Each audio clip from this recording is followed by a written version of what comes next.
দেহা ওলাইছে গো as you like আছে তাহাঁতৰ স্কুলত আজি এয়া দেহা কোৱাচোন এয়া প্লেন্ট ট্ৰিজ মানে আমি গছ ৰুব লাগে সেভ ৱাটাৰ মানে আমি পানী ৰাখিব লাগে সেভ কৰিব লাগে আৰু এয়া এইটো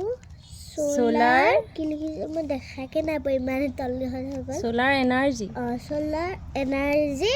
মানে আমি ৰ'দৰ পোহৰ প্লেনক দিব লাগে আৰু নিজেও ল'ব লাগে আৰু তাই ভাষাৰে বুজাইছে দেই এয়া কোৱা এইটো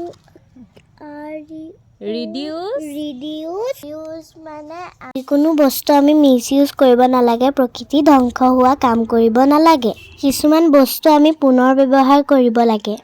আৰু কিছুমান বস্তু আমি সংৰক্ষণ কৰিব লাগে ৰিচাইকেল ৰিডিউচ ৰিচাইকেল ৰিইউজ অপচয় পুনৰ ব্যৱহাৰ আৰু সংৰক্ষণ পুনৰ ব্যৱহাৰ এনেদৰে আমি পৃথিৱীৰ ভাৰসাম্যতা ৰক্ষা কৰিব পাৰি এইটো এনেদৰে তোমাৰ ইন্ট্ৰডাকচনটো দি দিয়া ধুনীয়া নমস্কাৰ মোৰ নামটো দিব্যাংগনা গগৈ তুমি কোন ক্লাছৰ ছাত্ৰী মই ক্লাছ 2ৰ ছাত্ৰী হয় আৰু স্কুলখনৰ নামটো কৈ দিয়া আকৌ শ্ৰী সত্যসাই বিদ্যা বিহাৰ বাই আজিলে